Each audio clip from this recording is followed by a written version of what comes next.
Hello and welcome to another Tuesday Talkie on the Bearfoot Miniatures channel. I'm joined today by near permanent host, Philippe. Say hello, Philippe. Hi. And today we're going to be doing the High Elf Realms army list. And we're going to be doing it in two sections because with the sheer volume of character mounts and character options, it's just going to flow much more nicely and create sort of two quick hits rather than a 5 hour long episode, which I think it could turn into. So, with that, let's get into some general talk on the High Elves, and we've got to just run through the book with the general, then special rules, magic items, and then the characters and units. So, general elves, fast, squishy, tend to be mid strength, even though squishy on the toughness and armor. Though I will say, with a couple of character builds, they can be quite survivable. And we'll get into that in the magic items bit. Very powerful, or I say very powerful, as powerful as anyone can be at magic, I would say.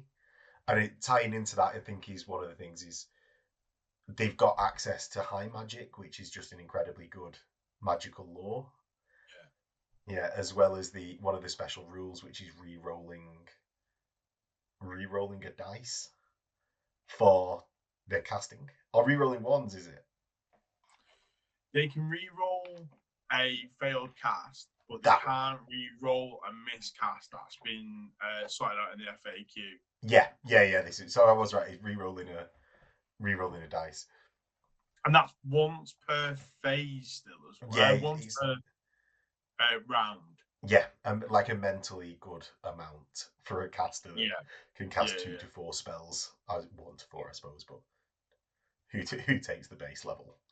Yeah, no one. Yeah, so yeah, other than squishiness, speed, and mid strength, anything to add to that, Phil? Just as very quick. I mean, they've got an elf profile, haven't they? So the lords at strength 4, they're all at toughness 3. You're seeing always strikes first in there as well, or strikes first is called now. You've got the elven initiative. Yeah, elven reflexes, the elven initiative. So your initiative 5 as most a of the as a time. base level model, yeah, definitely. So you know they've got some good attacking points when they charge in, and also some good defensive points because there's some models or some armies that when they charge an elf are still going to strike second. So they've got all those bonus points as being an elf standard, basically. Yeah, and I think part of that initiative bonuses in the form of like always strikes first on a lot of the heroes helps them hit much harder in that it mitigates great weapons having strikes last. Yeah. So you're already going to have largely an initiative as an elf hero that's higher than anyone else. Yeah. Or at least comparable. And then when you add strikes first on top of that, it means that you cancel your great weapon and then go back to the same initiative as anyone else, which is like incredibly good for hitting power. And when you're looking at the base initiative of Lord, I think it's initiative 6. We'll go over that later, no doubt. But means that great weapon isn't something that they just scrub off because they're still going to be hitting first sometimes if things are hitting them, charging them. So elves have really got quite a lot of flexibility in this edition, I think, to be honest, in the way that you can build a character. And some of the units as well, I think, have got great flexibility as well and how you can use them. Yeah, and he's like I was saying, speed both in terms of initiative and movement. In that your movement is largely one higher than most other armies. Yeah, foot troops being one lower than only ogres, and then the same as Skaven and the other elf races. One higher than human basic, and 2 than dwarves. So with that, shall we get into the special rules, Phil, and we can just work through the more general ones, and then any that are more unit focused, we can leave till the end. Yeah. Right. Cool. So immediately we get into some that are very unit focused. So I think it's only really in the special rules section you've got Elven reflexes, so +1 modifier to initiative characteristic in the first round of any combat. Now, this isn't something that's a charge bonus, so it doesn't apply again if someone falls back in good order, because that counts as an ongoing combat. You only get charge bonuses like lances that trigger when charging after a fallback in good order, but he's still very good both offensively and defensively, especially when I think combined with it, it gives spears actually weirdly a big boost in that you're already initiative 4, and then +1 for the spear, +1 for elven reflexes. You get him into initiative 6, and therefore equaling mid-range initiative models when getting But charged. you're equaling most of the human stat lines. You know, I mean, when you look at Bretonians, when you're looking at Empire, you know, kind of a lot of orcs and goblins, you're equaling that. So it's not that you're losing models before you get to strike; you're striking at the same time, which I think is a huge benefit. Just to plink off a model without actually losing one beforehand is great. And when you've got spears that are attacking in 2 ranks, they turn into quite a solid unit for being an anvil unit, really. Yeah, like I'd say it benefits them. Spears benefit elves because it tips them into that initiative 6 range more than a lot of other armies. That +1 when you are charged is just completely forgettable because you're still going to strike last, and also you're going to be striking. I think in most armies you're going to be striking ahead. I think with spears against great weapons. Yeah. And that's the only real instance is against strikes last and Saurus that it comes into it. Whereas elves striking against the mid-range opponents, I think is very, very good. When you're actually charging, it's less of a benefit because obviously you're getting that +3. You've already got initiative 4 on your base models, 5 on some. So you're already striking first. So it's more defensive benefit than offensive, I would say. Yeah, I mean, I like the way that they've kind of put in that always strikes first, so not with always being strikes first, if you know what I mean.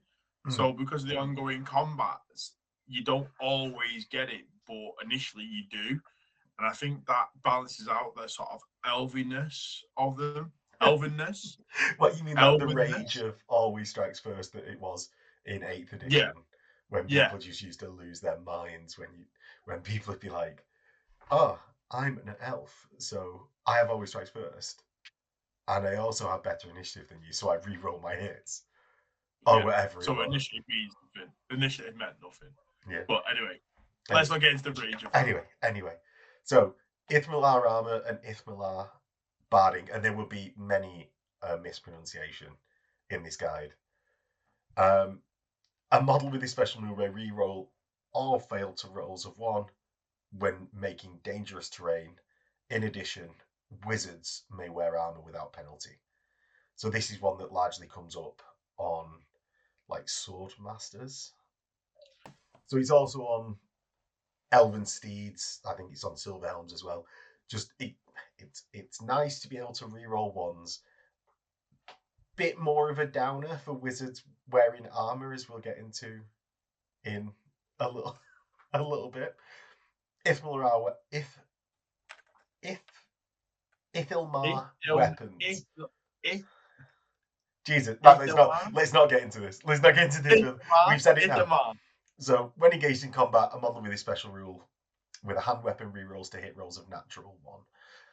I wouldn't say this is as good as, say, a lot of armies -1 AP on hand weapons. Reroll 1s is nice, but cracking armor in this edition, when a lot of things are basically confined to the AP1, AP2 range, it would have been nice to see them cutting through armor rather than re-rolling 1s. I think because it's hand weapons. There's not a lot of use of that in the army. I don't think. What of actually wanting to use a hand weapon? Yeah, because we just talked about how great spearmen are. Yeah. With the initiative bonus and how you find in the second rank. And another rule coming up. Yeah, so why would I want to do that? I mean, that's one of the things there, to be fair. Yeah. Lilith's Blessing? Jesus. Once per turn, a model with a special rule may reroll a single failed casting roll. This is what we were saying about wizards before. Incredibly good. Like other elf armies only seem to have it once a game. Like I think wood elves have it once a game. Dark elves have it once a game as well, so it's great that it's once a turn. I mean, each wizard just magnifies that power, doesn't it? Yeah, and there's some armies that will pay 25 points for that as well. Yeah, just for that benefit. So that's fantastic. It's just a built-in rule. Yeah, Lion Cloaks, armor save +1 against non-magical shooting. Good if you've already got other armor to stack it on top of. Martial prowess, this is what we were saying about spears before. You can make a supporting attack when you are charged or are in combat and your enemy is engaging you in your flanks and rear. Quite okay.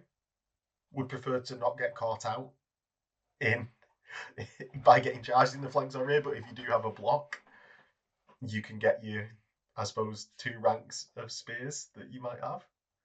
Yeah. In there. Obviously this is taking a nerf since previous editions where it used to be fighting an additional rank.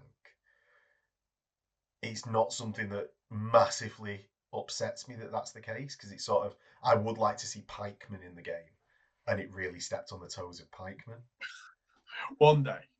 I am sort of fingers crossed over here that one of the any of the mercenary units, one of them is going to be pikemen. I would love it. I'm quite happy, as you said, like the 3 ranks fighting spearmen. I'm happy to see martial prowess in there than that. Yeah, because that was there's my 15 attacks. Like, yeah, what? And here's my death hedgehog. Yeah, especially death hedgehog, especially with like martial prowess and things like elven reflexes. It starts becoming like really, really strong. Yeah, just a unit spearman becomes this death hedgehog. Would it not be like death porcupine? I prefer hedgehog because it's more unexpected. Oh, right. Because they just turn up in your garden and are amongst the flower beds, then you accidentally graze against one, and it destroys your foot, just like it. From all angles. Exactly. And then finally, Valor of Ages. This makes the army actually very reliable. So it's a re-roll of all failed panic tests caused by heavy casualties in shooting or by being fled through by a friendly unit. Very, very good. Basically, having having near veteran on pretty much every unit in the army. Yeah, but with the high leadership and just getting that re-roll, it's brilliant, isn't it? It is brilliant. Yeah, I'm still in favour of taking battle standards, but I can see the argument in an elf army when someone's like, you don't need one. Whatever, just win that combat. do you know? You lose those combats, you lose the game anyway. So, yeah, just win them. Play better, bro. Yeah. Just gonna say it. So now comes a time when we get onto magic items. Now I've changed the order around a little bit. Usually we do the characters first. We're both experimenting with a new order, Phil. And also the elf character section is so big and even the mount section is so big to go through all of that. It would be like halfway through the first episode before we got back to magic items. So I thought we'd change it around. Now we're going to start off with the magic weapons, and I'm going to give my near permanent disclaimer of I despise most magic weapons that are in the game. I do. They're overcosted. They don't This tend to do fight, much better. that's pretty strong. They I don't tend to do despise. much better than a great weapon. Like you can pay 70 points for a great weapon with killing blow. And do you know what? I plucked that out of my head, but the first one we're going to come to is the white sword. So it's 70 points. Well, and I'm sometimes surprised by these. I'm sometimes surprised and like, oh, that's brilliant. Last one that got me, Orcs and Goblins list, 15 points for a 1U strength 10, AP -3. Brilliant. Because it's 15 points. The white sword, 70 points, +3 strength, -2 AP, so a little bit better than a great weapon there. Magical attacks, Monster Slayer, obviously magical attacks, right? I can't say all this in a negative. I'll stop being so negative after the white sword. Requires 2 hands and strikes last. Can only be taken by infantry and chariots. So 70 points, and you're essentially gaining Monster Slayer and magical attacks. +3 strength rather than +2. A little bit better. It's going to make your elf character strength 7 rather than strength 6. That's going to come into it against enemy lords. But really, if you pop off Monster Slayer, it doesn't matter about that strength if you're going for monsters. You're running into monsters. Doesn't matter about the thing is with this weapon, it's like if you're an infantry unit, if you're an infantry character, lord, and you're taking this, then as soon as the person knows that you've got this, because it's open list in the old world, I know we play with closed lists, but it's open lists. That's because we like the element of surprise. Surprise! But you just go around it. I mean, I know elves have got movement 5, but you're not going to get caught out if you're on a dragon, hippogriff, royal pegasus, insert big beast. Yeah, by an infantry chariot. Yeah, by an infantry chariot could probably get there a little bit, but as soon as you know he's got that, you can speed bump a chariot because it has to get. Or even it's like your charge arc is where?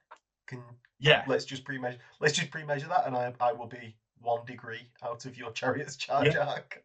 Well, the other thing as well with a chariot, it's not got the capability of a dragon or any other big beastie to break those ranks as much. I know it's got first charge, but it's still not going to. I know what you mean, and it's not got the sheer damage volume.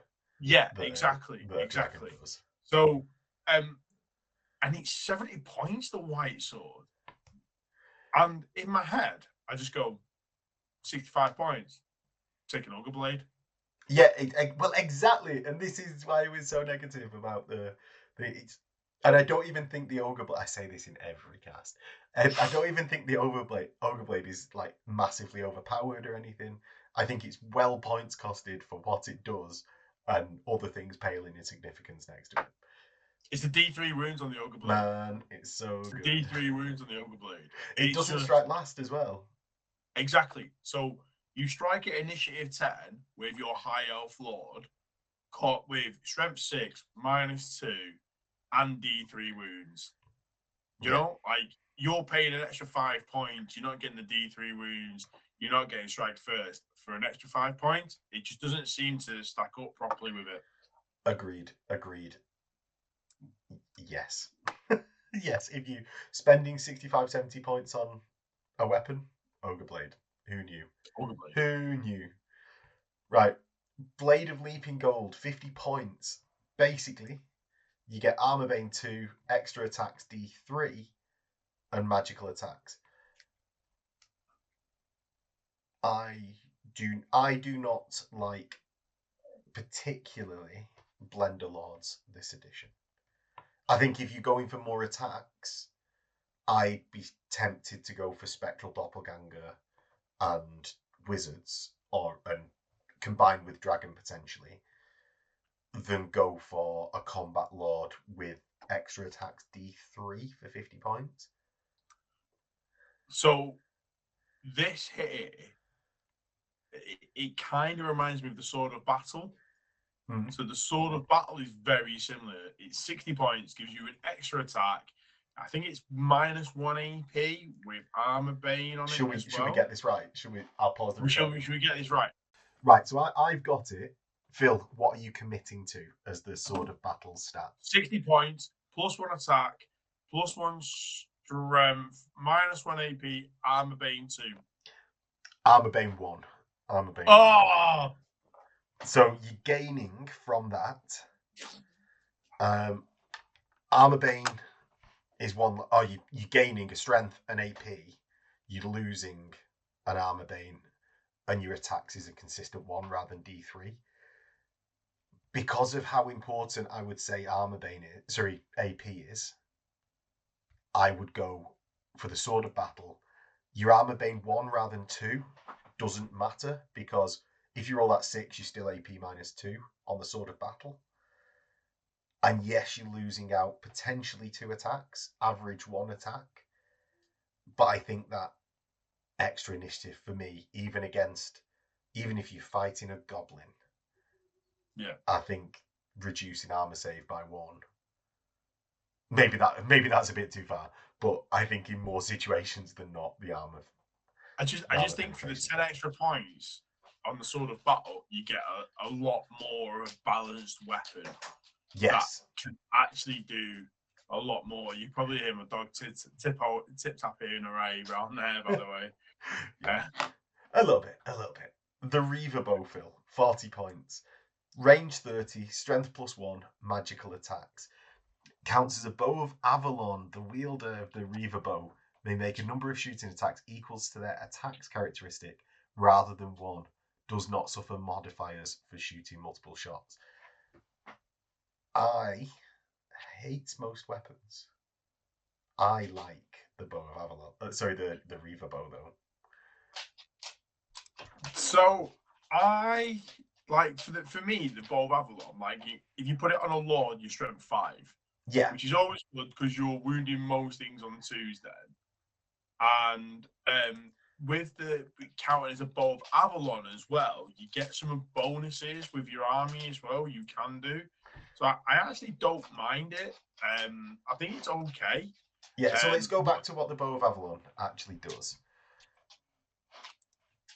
So on that, something like the Arrows of Aisha will give you an additional AP of -1 and Armor Bane 1 as well. The actual Bow of Avalon won't get you anything in addition because it's a stat line. It's got no additional effects, like as a tag or anything like that. But I really like it, like a mobile hero that can hide near other units with the Reaver Bow, or if you do go down the road of like a chariot with a stable firing platform or something like that, it can potentially be worth it. Though even as I say, a chariot lord, you just want an ogre blade or something. Oh, great. What am I saying? Or a cavalry spear or something, don't you? I mean, you don't really want to be taking this on that. Yeah, but I think there's a character mount now later on, the flying chariot thingy, where it might be all right actually. Yeah, well, so this bow directly really ties into one of the characters that we'll get into in the character section. So finally onto Phobane for 20 points.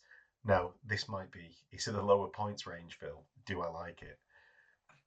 It has no AP. It's strength user with magical attacks, but it always wounds on a roll of 4+, regardless of the target's toughness. Garbage. Specifically good, Phil, against giants and things like that with low armor, high toughness. Right. I agree though. Because if you're fighting a giant and you have a great weapon, you have strikes last, but you have strikes first. So they cancel it out each other, and you strike before the giant anyway. So then you're strength 6, which means you're hitting it, or you're wounded on 4s.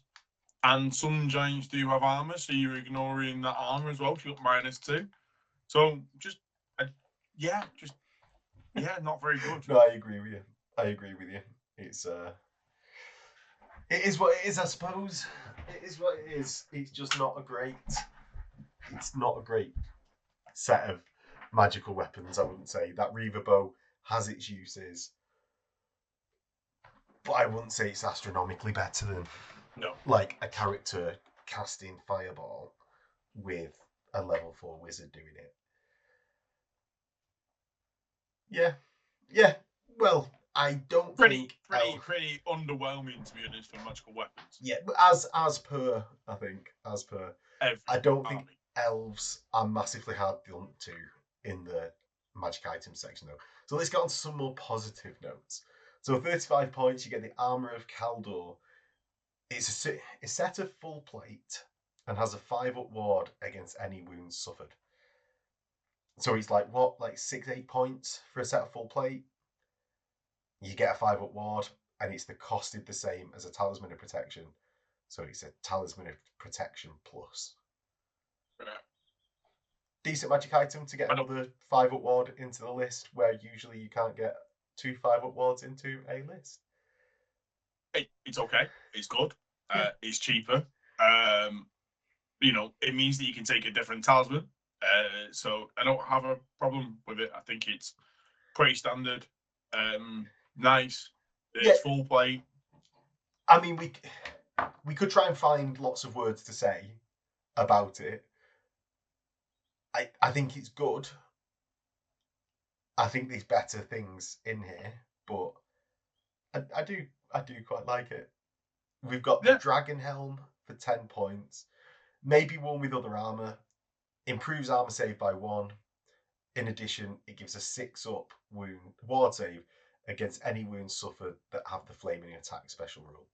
For 10 points, incredible. There are a lot of things that have flaming attacks. Like most of the heavy shooting dwarf guns, like Iron Drakes, cause flaming attacks. So you can end up rocking around with a 2 save quite easily for 10 points, and you get that ward as well. Yeah, the ward's a little ticker, isn't it? A kicker. Yeah. But like with full plate, a shield, and this, never mind a horse with barding, you're on a 2-up save. If you've got heavy armor, you can have a 2-up. So if you've got full plate and a 2-handed weapon, barding and this, you're again on a 2-up quite easily, and 10 points is enough to sneak it in with other things. Well, this is where you've got 2 characters there that can end up having a 5-up ward save with a Talisman Protection, and you've got another one with the Armour of Caldor, and both with a 2-up save anyway. Yeah. One that can be on a horse with a shield, and one that can be on foot with this. So it's quite good, I think. Yeah, I think one of the things to say about both of these magic items, increasing survivability on something where your battle standard bearer, if you're going to take one, has 2 wounds and he's toughness 3. It's very useful. Oh, is it toughness 4? I can't remember. He's squishy. Toughness 3. He's toughness 3. You're going to die easily unless you have these forms of protection, and the magic items in the high elf list just lean into that, because you can have Talisman of Protection somewhere else, Armour of Caldor and your BSB, Dragon Helm and a shield. You're on a 2-up, and it's just massive. I have had my Bretonnian Battle Standard Bearer squished so many times in the first round of combat. It's untrue, because I've only got heavy armor and a shield, so I'm on a 4-up rather than going to a 2-up like these elves can achieve. Yeah. Talismans, we've got the Lawmaster's Cloak for 25 points. The bearer of the Lawmaster's Cloak and any unit they've joined has a 4-up ward against any wounds suffered from a magic missile. A 4-up is incredibly good for this sort of magic item. Like, it feels quite situational because it's only against magic missiles, but at 25 points and such a good save against magic missiles, I think it's very, very good. Like, anything that is, say, like the Empire have a magic item, like the Crown of Iron, I think it's called, and that's a 6-up ward against shooting. A 6-up one. And this is for like 10 more points. a 4-up against magic missiles. Just think about all the times that you're coming against magic missile. The Ruby Ring of Ruin is in nearly every list. Some of the best damaging spells are always magic missiles. You know, summoning from Demonology, strength 4 minus 1 AP, 2d6. So it might be ignoring your armor in some cases, but then you got a 4-up save against it. I think this is really good because it gives it to the entire unit. Yeah, that's the one. That's the one. Something that has an effect across an entire unit. So, and it only needs to save like 2 elves, and it's been worth it. Yeah. So, that's in the plus category. All of these, since the magic weapons, looking good. The Opal Amulet, 20 points, 2-up ward against a single wound suffered in its single use. Comparable to the Dwarven Rune of 2-up ward. Same points. And they come in really good for sort of high toughness, good armor save characters that you just don't want to get monster slain. Say like Bretonnian Lord with Monster Slayer charges into your dragon and gets 1/6 with Monster Slayer. You go, oh, here's my 2-up ward. Yeah, here's my 2-up ward. Get bent. Like, thing is though, with this, it can be taken multiple times on the same model. So 5 2-up saves on a single wound. I don't know whether I'd go that hard into it, but potential. It's always going to get into combat though, isn't it? Do you know what I mean? I mean, that is crazy. Where you just be like, oh yeah, I'm just going to put them in my back pocket just in case. I've got a 2-up save, and in case that this Monster Slayer or Killing Blow attack comes through, here's my 2-up save. After I've chewed through that, I've just got a bag full more of 2-up ward saves. Yeah. I mean, I don't think I would take, because looking at the magic armor, and I don't think I'd take 5 of them, but it's a possibility. I'd take 1 or 2, especially with when we get to the Seed of Rebirth. I think that you probably want to go for that along with some other things rather than multiples of these Opal amulets. But I think it's worth at least 1 for when someone does rock up with a Monster Slayer Lord and tries to slay your Dragon Lord. On foot, also worth it because Killing Blow. I do think you want 1, realistically, against that just one time. And it's costed less than a lot of times. Phil's camera's switching about today. It's done it. Costed less than most items that say restore you to a wound upon death, which are like 40 points a lot of the time. The same type of item which restores a wound after death in other lists, like sometimes see it at like sort of 30 points, but yeah, cheap item even based off that for just like saving to your last wound and just effectively having 1 more wound. Yeah. Magic standards, we've got the Banner of Arcane Protection, 70 points. Gain magic resistance 3. In addition, friendly units within 6 gain magic resistance 1. I do not like it, Phil. It's one of the more expensive banners that I don't like. There's a couple of them, like the Bretonnian one I've revised my opinion on. I don't particularly like because break test up, reduce your leadership, and that's 70 points. This 70 points, magic resistance -3. A lot of the spells, like half of the spells that you want to get rid of, don't target you, they target your opponent's unit. And that's what's going to batter your nice elf unit, is a buff to the opponent that causes them to win combat. I mean, I agree, by the way. Like, it's 6 inches, you get magic resistance -1 to other units, which isn't wide enough. It's not a big enough blanket there. As soon as I find out that it's -3 on that unit, it's like, all right, well, I'm not going to cast anything there. I'll just murder everything else around you. And that's what's going to happen. 70 points is really high, and you see this with a lot of high points banners. that they have really high magic resistance. So they protect that one unit from magic attacks or debuffing.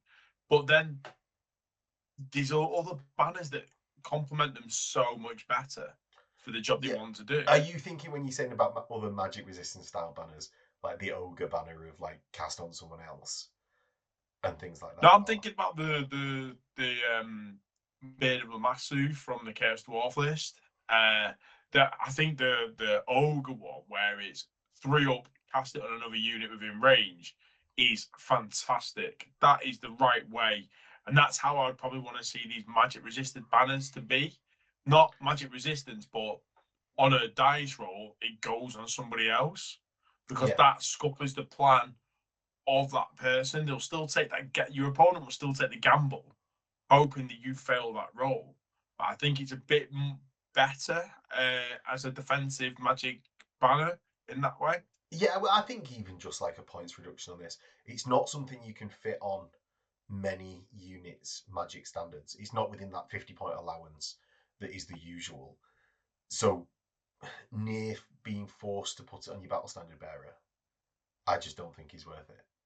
No, I'd rather have a war banner on my battle standard bearer, so he's worth like 2 combat res, and since I can make him. Or the battle banner for 60 points. Well, this might be a good choice as well. Yeah, D3 additional combat res, 60 points. If we take the war banner as being worth 1 at 25 points, average of 2 for 50, and gambling on the 3 is I do think I think this is worth it. Like less than another rank of elves in most cases. Like think 60 points. Put on your anvil unit, your Phoenix Guard that are going to be able to take a hit. I think this is going to be really, really good because then you can grind out that combat and possibly win it as well without doing that much damage. Yeah. You've got your battle standard bearer, so he's +1. Your standard bearer, another +1. Then this for a potential, let's say, +2 on average. Well, and then a war banner on your battle standard bearer. Sorry, and then a war banner. See, so you can negate a nasty beast that charges into you by challenging with your sergeant or champion, and you can beat on combat res just with those two or 3 models. Yeah, because they'll have, so like your champion's wound, 5 overkill, so 6 close order. Yeah, and then so if you can get 2 ranks, close order, banner, battle standard, war banner, and then the average 2, you drawing and can gamble for the win, and you'll win by musician on a draw anyway. Yeah.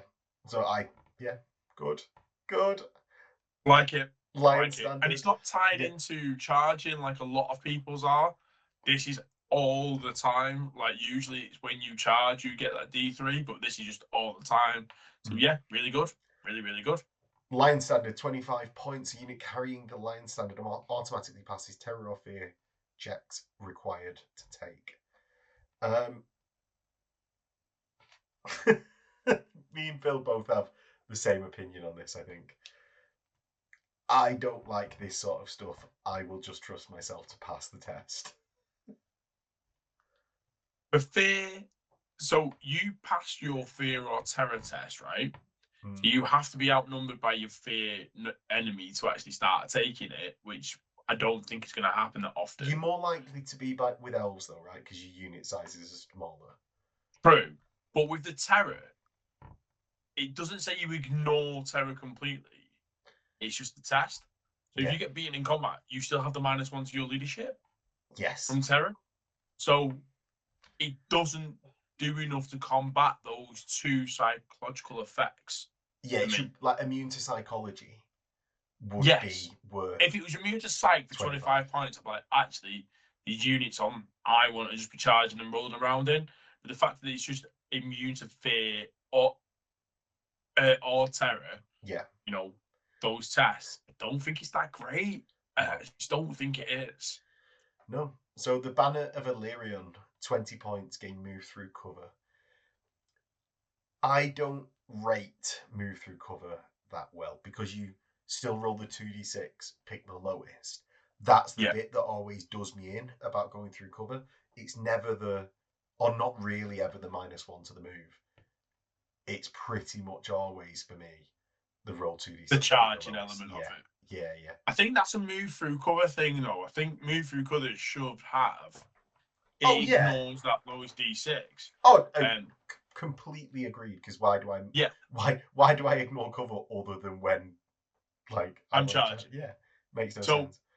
I think if move through cover gave that and stops units being disrupted, this banner would shoot up in its like worth. Yeah. Because if you can see like, oh, that unit is just poking in that wood, I can see it now.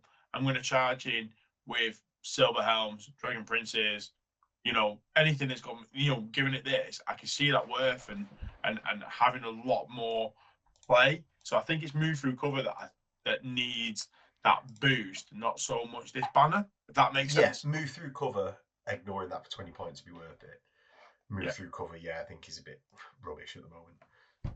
So let's go on to enchanted items. We've got the Nullstone for 75 points. Whilst within command range of the bearer, all wizards, friend or foe, are at -1 to cast or dispel. In addition, during the command phase of their turn, if they are not engaged in combat, the character may attempt to use the Nullstone by making a leadership test. If passed, until the start of your next start of turn subphase, the character cannot be targeted by any spells and is immune to any spells' effects. Too situationally usable. Like, it's the command range of a character. You're not going to want this on a combat character because it's too expensive. You need to spec that sort of stuff into gear to win the fight, so it's not worth it on a combat character. On a wizard, yes, you might be like flying a great eagle into the middle of someone's lines, but largely you're not. You're going to be hanging around the edges, in the flanks, rather than bombing it into the middle. And if you're on a giant eagle and you want to disrupt casting, charge the enemy caster and kill the enemy caster because you're on a giant eagle that's got a good chance to do that. It's not worth the 75 points. It's 75 points. It's 75 points. You're taking nothing else with it. That pretty much. You got 25 points left. So you can't get a ward save on what you've taken when you've taken it. Yeah, well, all you can do is like Seed of Rebirth, which we'll get to, for the 5-up regen, really. Yeah. Or you can take like the 2-up ward. You can +1 to your armor save. It's none of. I just don't like it. I just don't like it. We can flog a dead horse if we want, but yeah, it doesn't combo well because it's. Well, I think it's too expensive for what it is anyway. Like, even if you were like, oh, I have 150 limit, I wouldn't be spending 75 on this. No, I'll be taking 2 white swords.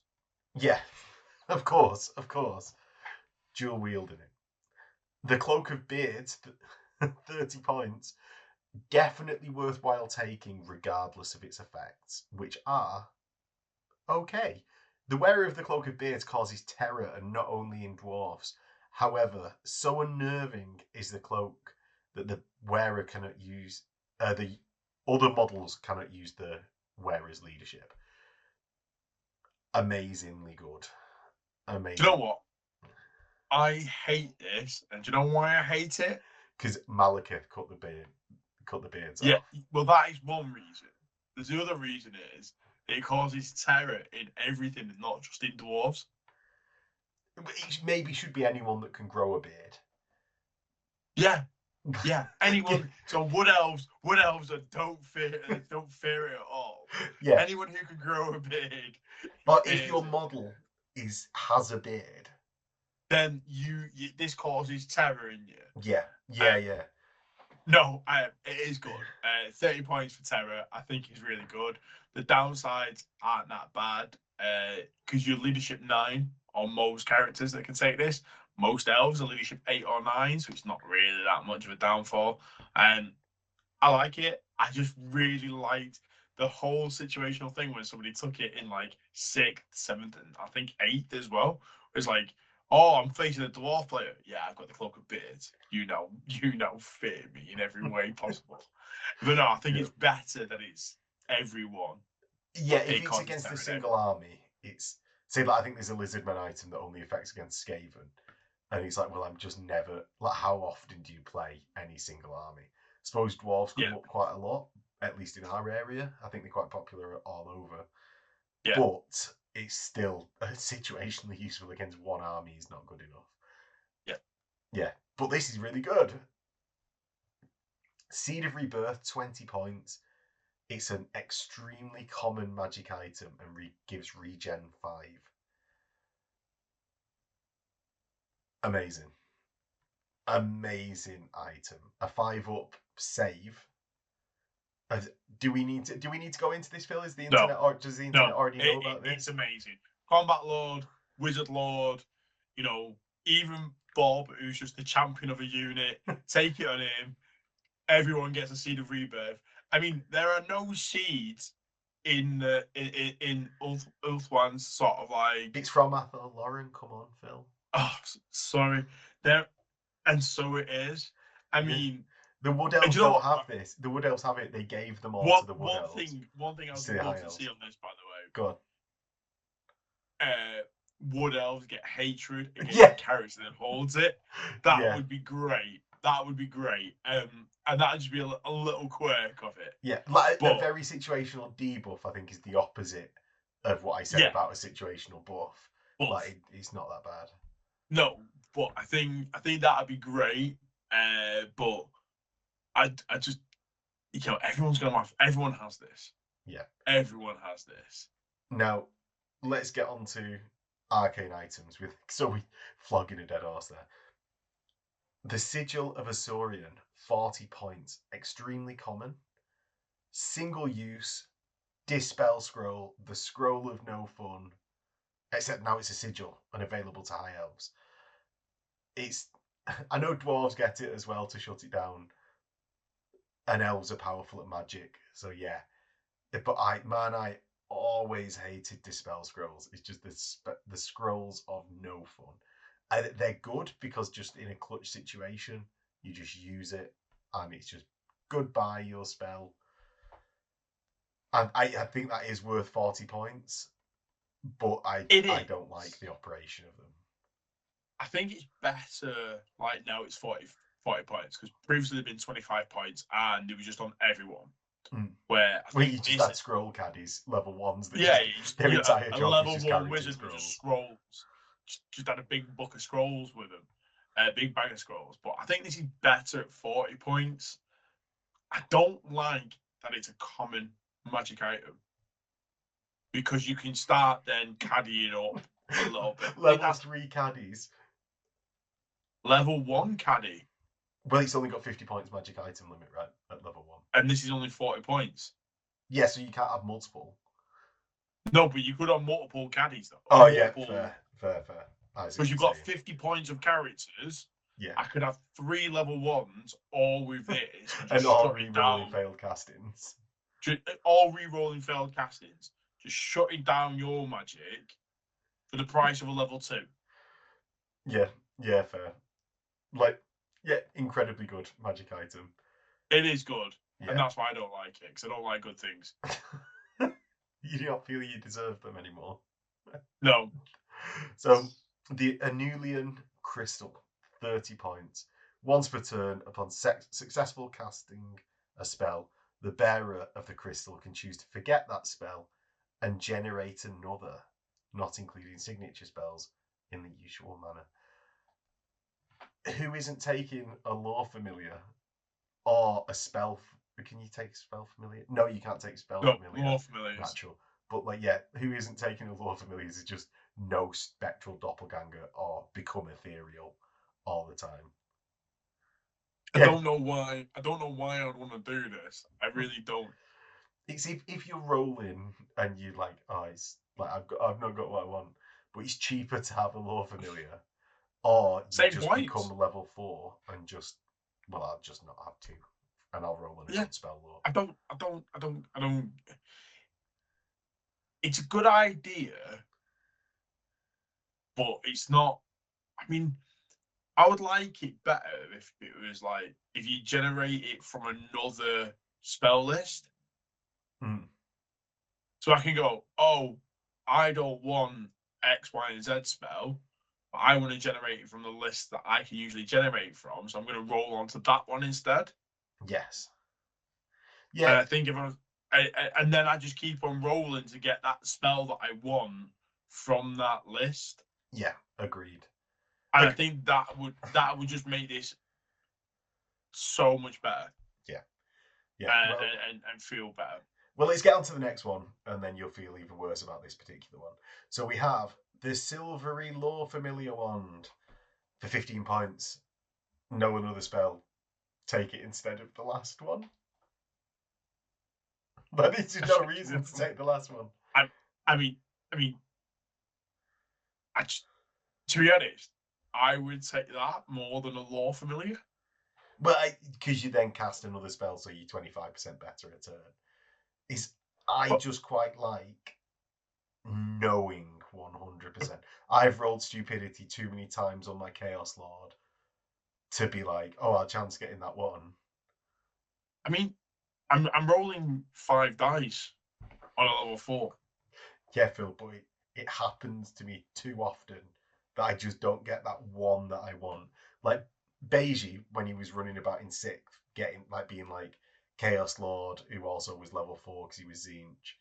The amount of times I didn't get the spells that I wanted, and I'd just be like, but I got rolling 4 dice out of the 6. What is happening? Yeah. I like it. I like it. I like it because, especially if you're running 2 casters, one has the spell familiar, one has the silvery wand. Lore familiar. Yeah, the lore familiar. Sorry. Lore familiar. How many times do I have to tell you this? It's lore familiar. Well, just one more time. Lore familiar. Okay. So that is the magic items. Overall, I'd say a very good magic item list. We've been, other than the 70-point banner of Magic Resistance 3, the move through cover. I suppose there's one in each list, isn't there? Do you know what? I was gonna name them all, but there's one in each list, and none of and all but the bow in the weapons. Yeah. Which adds up to a very good lore, a very good magic item list. Yeah, agreed. I do agree this time. Right. So let's move on to the Elven Honours. These are things that you can just pick for your characters within, I believe it's the Wizards and the High Elf Lords, rather than the Guardians of the Ever Queen that you can take. And they just, like every other race list, like their ogre big names, like Chaos Mutations, Bretonnian Virtues, add in that little bit of extra character to your units, but actually they tie a little bit. They're less flexible, I'd say, these Elven Honours, because they're directly representing a specific faction at court. Yeah, definitely. So you get like a host of special rules where you take sometimes some war gear, so they do seem quite good value no matter which one you take in. But it is to represent that part of high elf society, really leading that battlefront. So yeah. I think they're a really good addition. I do like these sorts of things in every book. Yeah, I like how they're, say, like the vampiric powers from 6th edition. They used to be directly tied to bloodlines of your vampire. This feels more like that than, say, like the new vampiric powers, which is just mix and match. And I actually prefer the direct tie to something that, because you could always just go, oh, well, I'm going to take the blood dragon powers and stat line, but mine's actually a generic, it's a Von Karstein that's more martial orientated. Whereas the more mix and match, I don't like the lack of downside other than points value. I quite like this is what you are getting. You are tied and it's got this downside. this Yeah, person is from here. This is how they fight. Not like, oh, you can get everything. Because what usually happens is that there's a certain way that people like to build them, and you always see that then. yeah, Where I think these have got a bit more worth in every single one that's there. yeah, yeah, yeah, exactly. Because you're tied into it. So, say like the first one, we've got Lore Master for 35 points. You can't be mounted, so there we go, a downside. You've Yeah, got level 1 Wizard. It's only High Elf Lords, and they become a level 1 Wizard. And no one spell from basically any of the mages' laws of magic, battle, yeah, elementalism, high, and illusion. They're equipped with a Sword of Hoeth, which is a conversation we'll get into when we get sword masters specifically yeah. about it. Needless to say, it's good. It's a good item for a character to have. It's strength +2, AP -2, magical attacks, two-handed, but doesn't have strikes last like a normal great weapon. So you're gaining that magical attacks and a not strikes last great weapon, which is excellent for elves.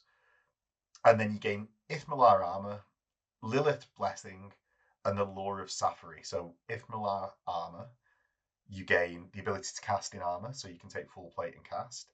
You re-roll dangerous terrain checks. Lilith's blessing is a Check it. re-roll. These failed ones. Yeah, I just double checked it because I thought it was that. But we're doing this a couple of days apart from when we did the magic items and special rules. So yeah, it's re-roll the casting, which is actually a big bonus to a level 1 where you're going to fail more spells more often, Yeah, rather than say like a level 4 where it's just like, well, I cast, but I cast low, so I can't re-roll it because it's a failed casting. So it's a big benefit to this level 1, and you gain the lore of Safari to take a lore spell rather than one of your the base level. yeah. Yeah, So you can roll it, check whether it's good. I Do you know what? I really like the Lore Master. I like inclusion of wizards in an otherwise fighting character.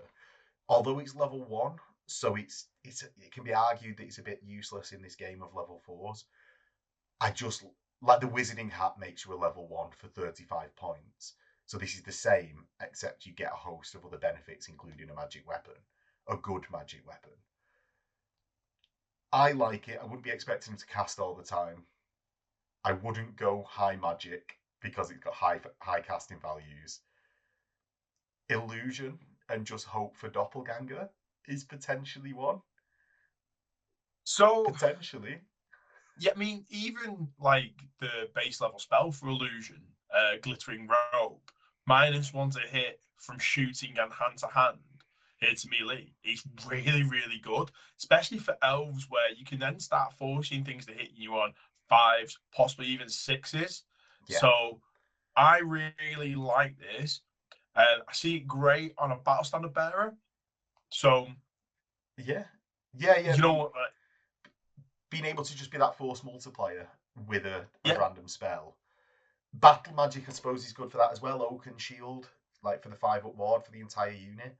And yeah, normally you're like, oh, do I really want my mage to go in a fighting unit and be in the front rank? Well, here you're actually a high elf lord, so you're as good yeah. a fighting character as anyone else in the list. So you've either got like 3 attacks or 4 attacks, your strength 4, but with your great weapon, you're going to be strength 6 at -2, always strikes first. So you're able to whittle down the ranks or even take away that pesky champion because there's quite a few units where the champion adds to leadership, not just to extra attacks. Yeah, yeah, yeah. But I like it overall as an honor, to be honest. It's Yeah. not the most powerful of upsides getting the level 1, but it's not a real massive downside unless you specifically want to be mounted on a dragon. No. Cool. We've got Shadow Stalker, 20 points. You become essentially a Shadow Warrior. You can't be mounted. You may be equipped with a Bow of Avalon for no additional points. If if you do so, you can't take additional non-magical weapons. So you're stuck with an Ogre Blade. Cannot be heavy armored or full plate. Gains ambushes, evasive, fire and flee, move through cover, scouts. For 20 points on top of the cost of, as we'll see later, that the cost of a high elf noble, I think this is a bit missable. It's getting more expensive for really what you want to do. I mean, for me, Mm. I don't know where I'd use this because if I'm going like war machine hunting, which this could be really, it's okay at. I don't really want to be, I'll just get some Shadow Warriors. I don't really want to be adding more points to it. I want to just use the bare basics. So I think it's just a bit. It's a fluffy choice for me, not a gaming choice. Yeah, yeah. Like it would have been nice to see something like multiple shots, something on Yeah, it, or with a normal bow, and then you could upgrade that to the magical as usual. But not to copy directly from the Waystalker in the Wood Elf book, but something a bit more. Because your a bit more that was ambushes, out, yeah. yeah, ambushes. I'm not a fan of that anyway. Not especially when you've got scouts. Especially when you're a ranged character, and by the time you come in on ambush, battle lines have usually collided. Yeah, um, evasive, really good. Love that there. Fire and flee again, really good. Move through cover. Yeah, I don't have a problem with that. And scouts. So ambushes is just a little bit out there for me, It's the but odd one out, isn't it? it's the odd one out. But A yeah, good no, list of special rules. solid. I don't know where I'd put it because I think I'd always drop this for something else though. Yeah, yeah. Well, even like it'd largely be the first thing I dropped in a list, even over other dudes. And if I was taking a noble with the magic bow, you could still drop this and be near as effective Yeah, as yeah, without it. Right. Anointed of Azorian, 15 points. A character with this may be mounted on a Flamespire Phoenix or a Frostheart Phoenix, but not other mounts. You've got maybe equipped with a Ceremonial Halberd for no additional points cost. If you do so, you can't take other magical weapons, but Ceremonial Halberd is +1 strength, -1 AP, Armor Bane 1, fighting extra rank, which you don't care about because you've got the Halberd on the front rank. Magical attacks and requires 2 hands. Obviously not as good as the Sword of Hoeth, but not many things in that additional list is. It's no, certainly not bad, but it's better on non-character, like more infantry, even if it's expensive infantry models. Gains the Blessing of Azorian, Fear, and Witness to Destiny special rules, and replaces Valor of Ages with Veteran. So essentially, Fear, good. Witness to Destiny, 6-up ward against non-magical attacks. Gives you a 5-up against Flaming. I think this is a very, even if, although you've got to have this, haven't you, to join a unit of Phoenix Guard. Or outside of that, I think it's a very skippable honour. What do you think is that good about? Real hard to disagree. 50, I think veterans better than Valor of Ages because it's re-rolling all leadership tests. Except for breaks, but yeah. Yeah. And then you've got 2 built-in ward saves. But only a 6. I don't rate 6-ups, you see, at all. But like even look 15 points. If I've got a character and I've got the Seed of Rebirth in the list that's endlessly spammable, and I can get 5-up regen, and for 35 points I can have the magic armor or a talisman of protection. Yeah, do you know what, man? I like this. I like this. Yeah, I mean, I just really like it. You still get the ward save. I think it's really cheap for what you get in. I think the things that you get extra in the rules are really good buffs. So no, I'm a big fan of it. For 15 points, I think it's great. I suppose it's not the most expensive one. Yeah. Do you know? It's not like you're wasting a lot of points. It's just the value of that 6-up is the thing that puts me off, and the lack of massive other benefit, like other than joining the Phoenix Guard. I sort of don't massively see the need. Yeah, Really, I think really. again, I this is just one. AP2, man. AP2. I would just look at this as part of that force multiplier for your Anvil unit. So if you've got Phoenix Guard, you want to put your Battle Standard Bearer probably in there. this really nicely ties in with it. Because I'm forgetful as well, it means I don't have to remember another weapon or another set of rules because they're all in the same one. But no, I again, still fan of it because it's 15 points. So, Blood of Calidor, 15 points. A character with the Blood of Calidor honour, but not their mount gained, must mounted on either Bard Elves Steed or one of the 3 dragon sorts, as +1 weapon skill modifier, gains full plate for no additional cost, and gains the dragon armor and impetuous special rules. Really solid. If you're adding impetuous to another unit, that's a problem. But if you want to just increase the combat potential of your dragon princes, which are already pretty good, let's just say, I think for 15 points, there's no massive downside. It's not controlling what weapon you get in. It's extra weapon skill is always good. Yeah, it makes you 8 for the Lord and 7 for the hero. So it pops your noble into getting hit on 5s against weapon skill 3 opponents, which is like a really critical threshold. Yes, it doesn't massively benefit your Lord except against weapon skill 7 Lords. So that'll be stuff like Orcs, things like that, Chaos without a... It puts you in the better category of Lords, right? Yeah. I mean, I'm about to name a load of Lords that are actually really good weapon skill in themselves. But yeah, +1 weapon skill always a benefit. Full plate, no downside. I think it's really, really good so long as you don't care about the impetuous.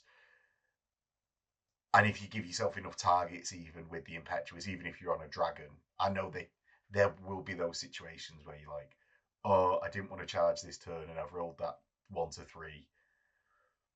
But if you give yourself 6 charge targets, pick the one that you are least likely to lose against if you really didn't want to charge. You've got a huge charge distance on a dragon, haven't you? And to be honest, for me, I'd only ever take this if it's on a dragon.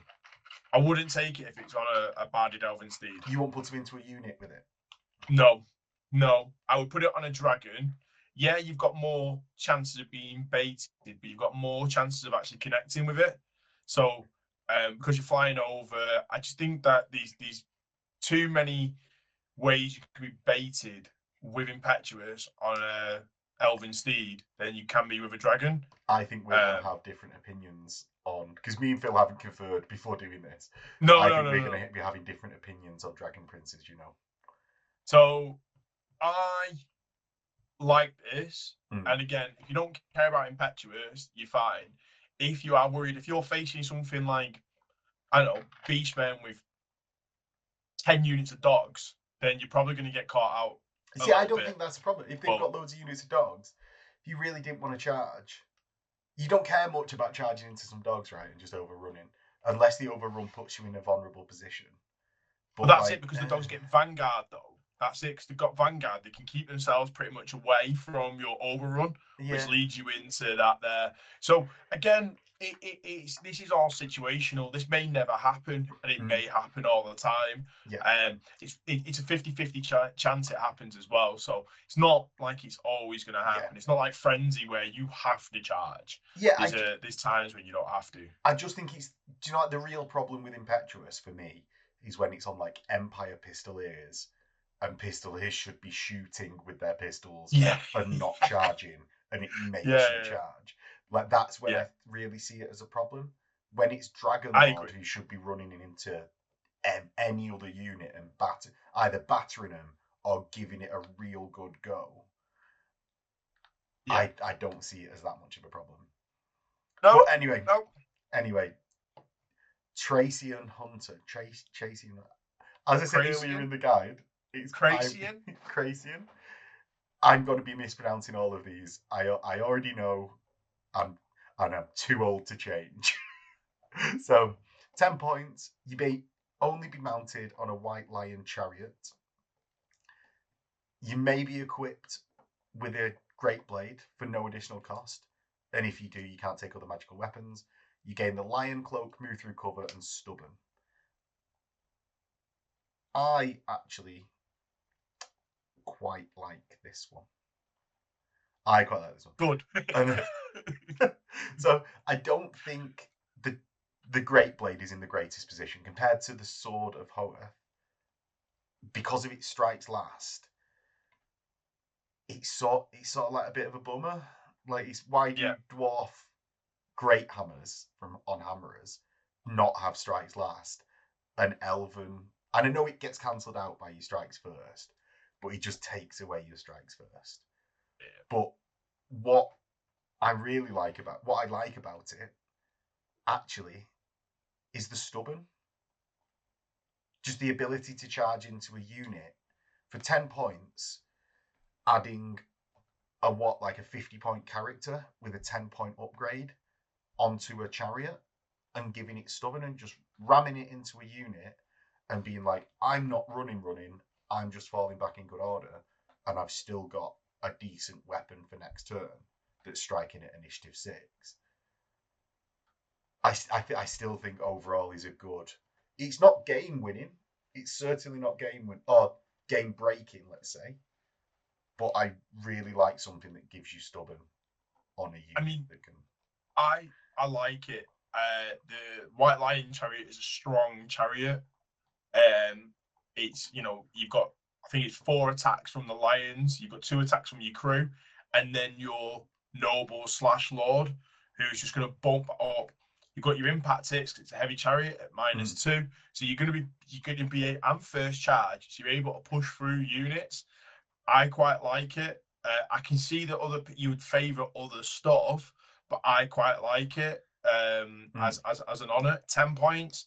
If we just look at that there, the Lion Cloak, I think is like 4 points if you can buy one. I know you can buy a Sea Dragon Cloak on a lone, like on a chariot.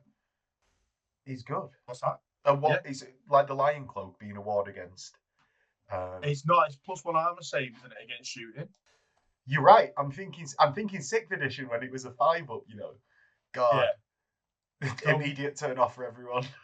But I still like it. Giving full plate, shield, and Lion Cloak. He's got a 2-up save against shooting on a chariot, and I think that's quite good. Yeah, it's a rarity. Yeah, isn't it? Overall good. Warden of Safari, 10 points. James's most hated of the virtues. So James, our friend that plays Elves, hates this Warden of Safari rule. So it's cannot be mounted because you join in sword masters, really. Yeah. Maybe equipped with the Sword of Hoeth for no additional points cost, and you largely putting this on wizards, so it's just a nice little sword on your wizard. Gains deflect shots, Ithmalar armor, and killing blow special rules. But in the FAQ, you can't take magical armors. So part of the Ilmar armor special rule is that you can cast in armor. That's now defunct. It does give you the reroll 1s on dangerous terrains, though. Yeah. And it gives you a 6-up ward against shooting attacks. From the deflect shots? Yeah. See, I think that's lesser because if you're taking this, or unless you want like a roving wizard, even when you've got a roving wizard, a lot of the time you're within 3 inches of another unit, so you're just trying to not get shot anyway. See, I mean, it's better than nothing. It's all. I mean, killing blow. You haven't got enough tax to do that. 6-up. It's a 10-point upgrade. Yeah. So if you want your wizard going into Swordmasters, and then just having an extra bit of output because they'll be on the front rank, then I don't have a problem with that. Also, if you're taking illusion with this, and you get off Spectral Doppelganger, you have now got a killing blow on your Spectral Doppelganger. Yes. Yeah, it does take you down that illusion route rather than the high magic route. But, yeah, still, Spectral Doppelganger is spectral. Well, any assailments, by the way, because it's not the weapon that gets it, it's the character that gets it.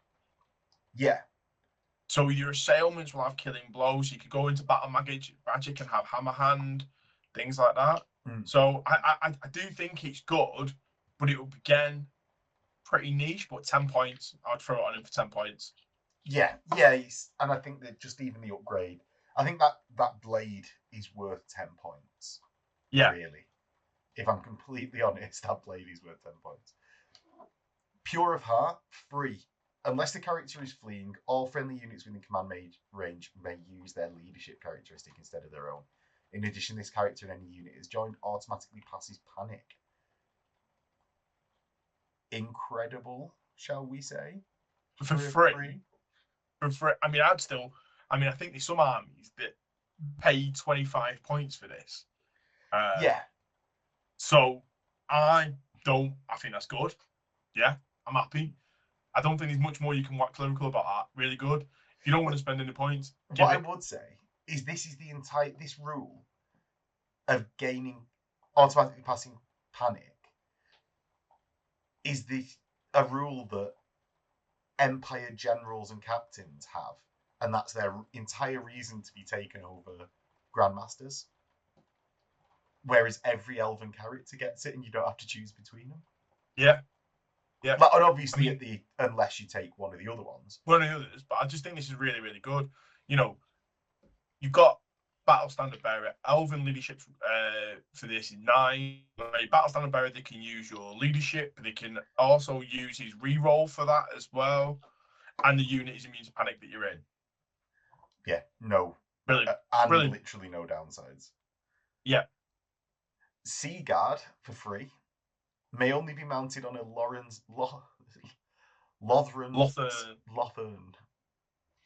Why is my pronunciation of these so bad?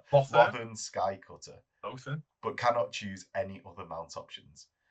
May be equipped with a warbow for no additional cost, can't take any additional non-magic weapons, gains naval discipline and rallying cry special rules.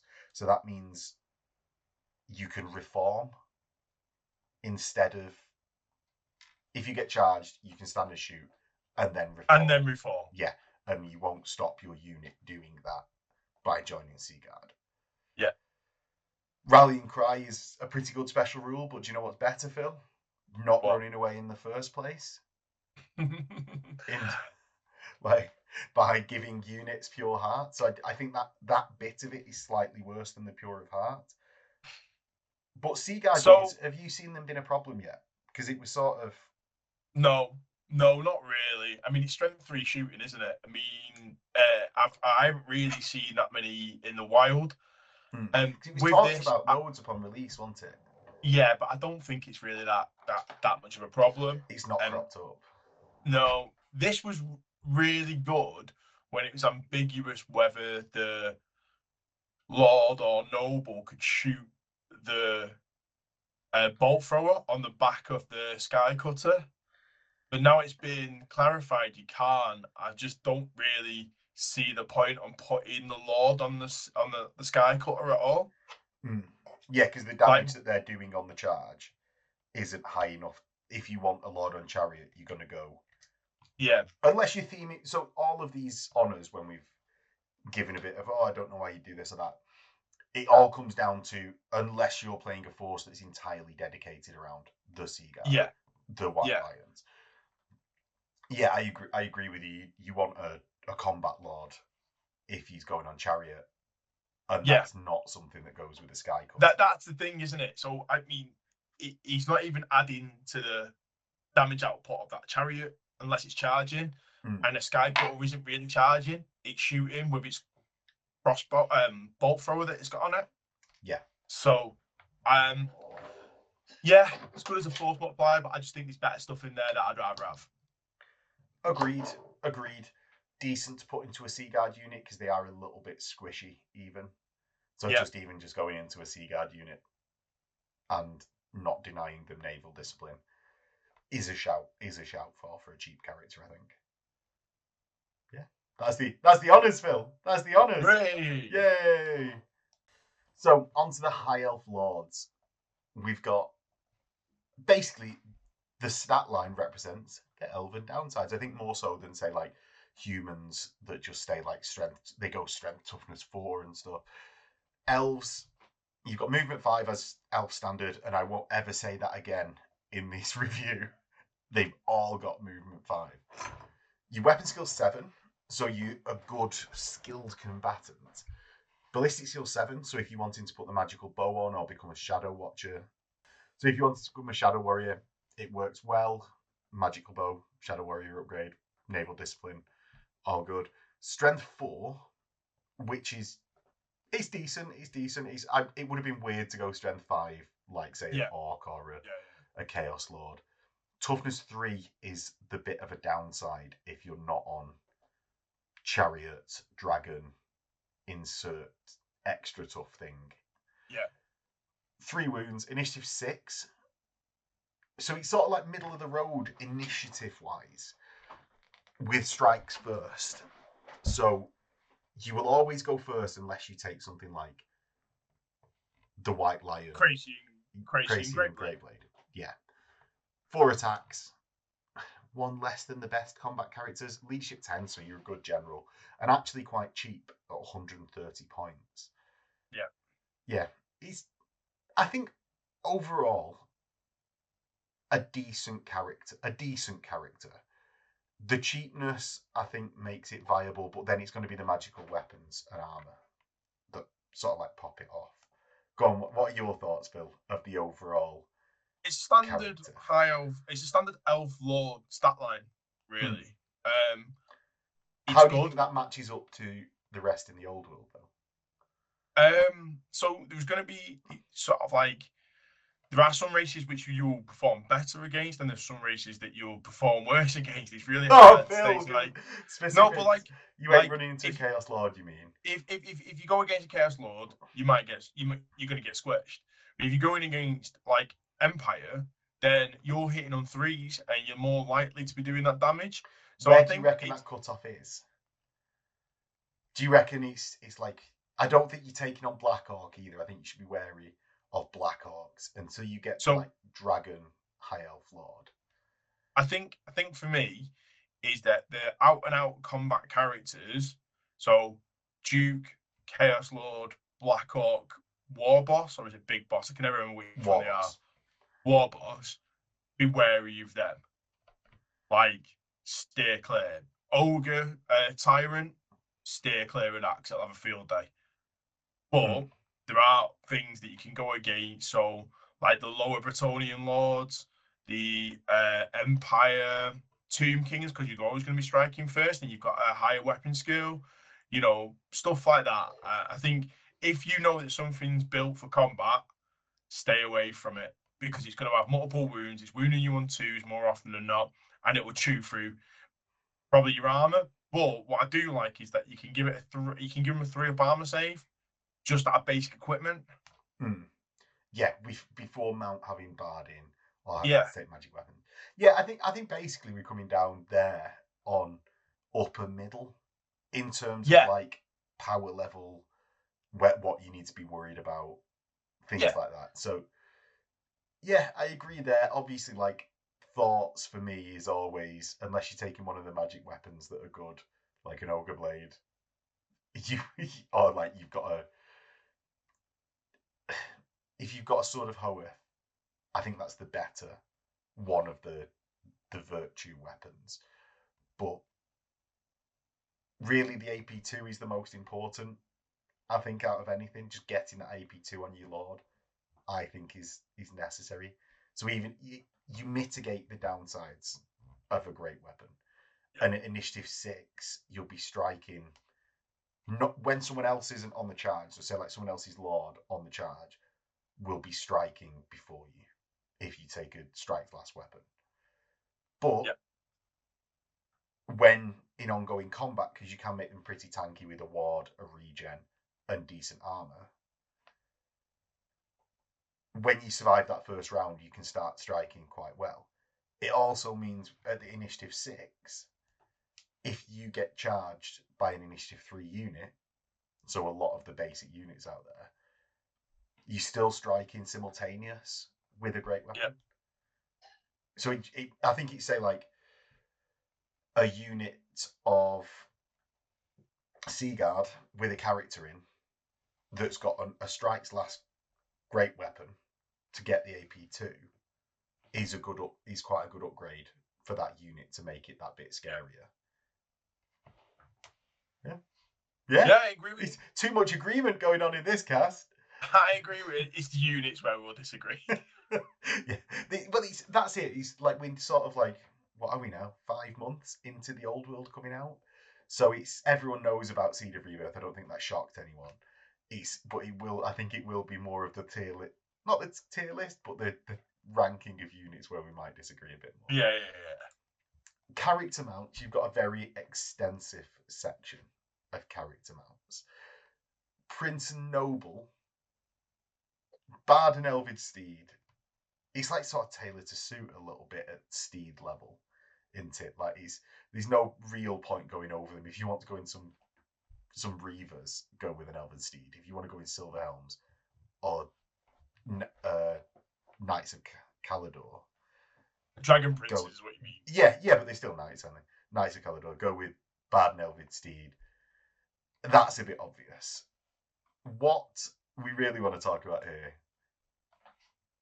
what is worth it other than a dragon? We all know dragons are good. Griffins, 130 points. Do you think they stack up? So just as a quick comparison, Phil, 130 points for a griffin, or it's 180 points for the cheapest dragon. And for that, you're gaining an extra strength over the griffin, an extra wound, but the toughness bonus is the same. You're gaining an extra D3 stomp attacks and an extra fly value. They both cause terror. And -2 when you stomp attacks from the dragon as well. Yeah, because they're all behemoths.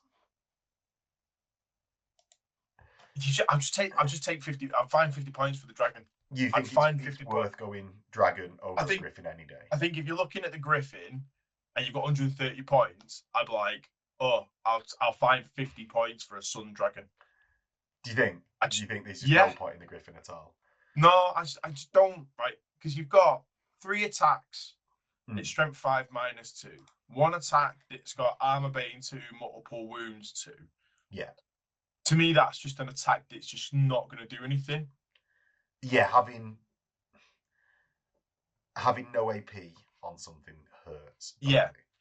I would like it better if I get to decide which way I want to do my attacks. If I was like, oh, this thing's got really tough armor, I put them all into my serrated maw. Or if I'm like, oh, it's like 5 up saves, I'll put them all into Wicked Claws just to get rid of it. I prefer it that way round. But I just don't think, like, the weapon skill's the same, the strength's the same, you said the toughness bonus. The dragon's got 1 less initiative, but I'm not bothered because you're going to be like initiative 7 when you're charging.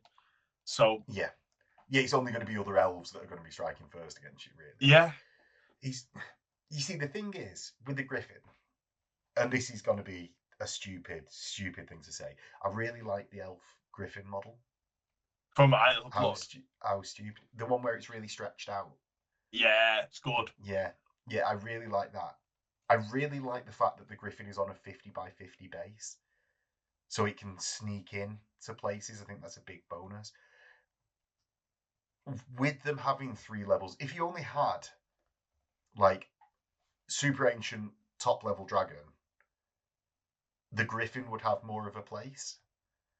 But with having all of those like tier to suit dragon levels, it sort of devalues the griffin. I would have liked to maybe see monstrous cavalry on, and I think we're about to agree. I'm about to agree with you, but I would have liked to see like monstrous cavalry on maybe like, I want to say like a demigriff, but it's not like, but not a demigriff, like a lesser griffin. Yeah, like a hatchling griffin. Yeah. So it could be monstrous cavalry and hide near something. And I think with the go on. If the Sun Dragon had been 180 points, if that was 200, then I'd probably say the Griffin's got more of a place because it's 70 points more, and that's like another character I can get. Yeah. But with it being 50 points, it just means that I need to trim a little bit, a couple of less extra guys. You know, I mean, infantry units. I just think that the points are too close together for 50 points. Yeah, and And you the think it's stats are too worth much better. gaining Impetuous on the Sun Dragon? Because they have Impetuous. And I didn't say this at the start, like, but because I missed it in my Minimum very Moon quick. Dragon for me. A minimum of a Moon Dragon. So you reckon the Griffin is useless because the Sun Dragon exists, but you'd still go Moon? Because I would also go up. Once if you're making a primary Dragon Lord, Yeah, like I think of it like this: if I'm making a flying monstrous character with so many points invested, if I'm going to spend 200 points almost on a Sun Dragon, I'm going to spend 290 on a Star Dragon yeah, and gain yeah. basically 2 more attacks and an additional guaranteed stomp, 2 Well, more that. wounds, an extra toughness, so much more. Oh, you said it. It also the Sun Dragon. The dragons are D6 stomps as well, not D3 compared to the Griffin. Yeah. So yeah. For me, at minimum, I'd go with Moon, but I would always try and find points for a star. Only in low point games, if I was hell bent on taking a dragon, I would take a Moon. But But you'd yeah, never you won't go. See, I don't think Sun is that bad. If you've been really fluffy and you're going to be a dragon prince, you've already got Impetuous, so I don't know how much you care about Impetuous.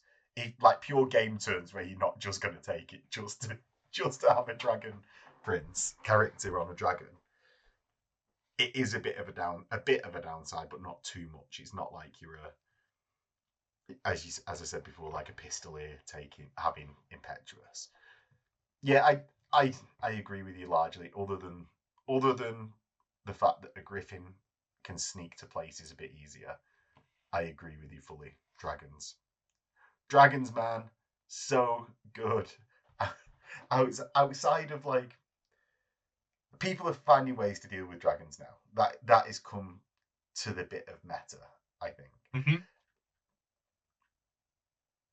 Where do we see what should people look out for as an elf player?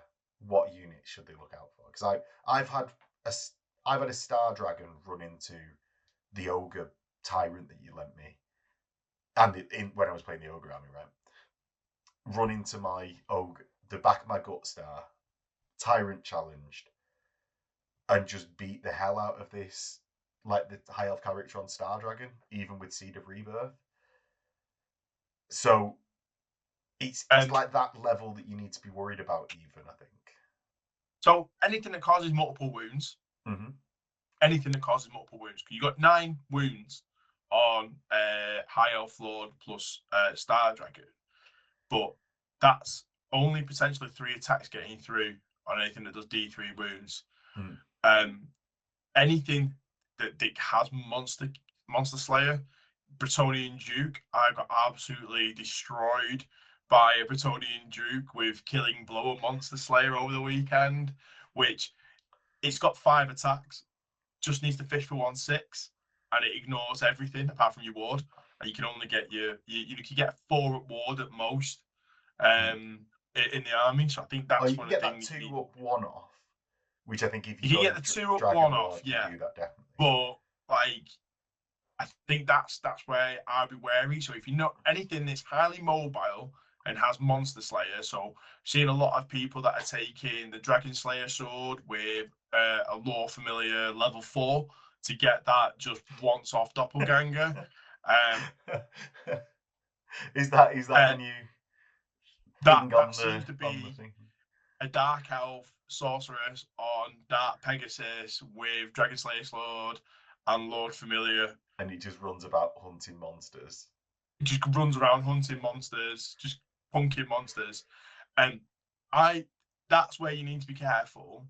Mm. Or, um, you know, you've just said the Ogre Tyrant, amazing beat stick. You know, if you've got the Tenderizer, it's D3 wounds. If you've got the Ogre Blade, it's D3 wounds.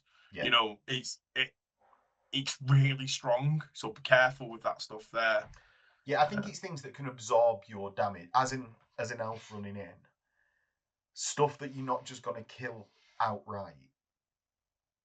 Like potentially even you can do in an Empire General on Hippogriff. if you're on a Star Dragon, give it a good go. Anything that is going to easily withstand and be multiple rounds in combat with your Star Dragon, that's where you're like, is it worth going? Yeah. Give it a good consider. Is it worth going into that Vampire, Chaos Lord, things like that, where you're not just going to, because you can get more points by going into a different unit and doing 2 units of victory points worth, rather than getting the enemy's Lord down over a couple of turns. Yeah. Also, like, most of the people's dragons go before yours. Yeah, because yours is. So if you've got combat where you're going to carry on going into combat, you're initiative 2. So you've got other people's dragons that will go into your dragon before it gets to attack. Yeah. So it's something to bear in mind. You need to be guaranteeing yourself you're going to kill that character, that unit, or make it fall back in good order, so you can then go into it again. So you're getting your charge bonuses. If you're like, oh, I don't know if I'm going to break that, then you're going to see this the Star Dragon, Sun Dragon, Moon Dragon, whichever one you take it, just disappearing up off of smoke, really. Yeah, I agree. Now, Eagles, 60 points. It's a monstrous creature still. I really like the Eagle on its own. I think it's got more of a place, like, so for anyone that's watched the Wood Elf rundown, where it's like, Warhawk's better for casters. I do think the Great Eagle has a place for like a wizard on a Great Eagle. But I think it's... Go on. There's a car alarm going off near me. Oh, I thought I was saying something wrong. It stopped. Thanks, Phil. Yeah, I think it's got more of a place than in, say, like a Wood Elf army where you can take a Warhawk, because that fly is so valuable. But one of the greatest abilities of Great Eagles is to be able to just plop in front of someone and redirect charges, and then get over the enemy army and go into bolt throwers and cannons and stuff. I don't think it's, because of the lack of support and the lack of independence from a character on Great Eagle, the massive limitation of what your character is going to be doing by being mounted on a Great Eagle.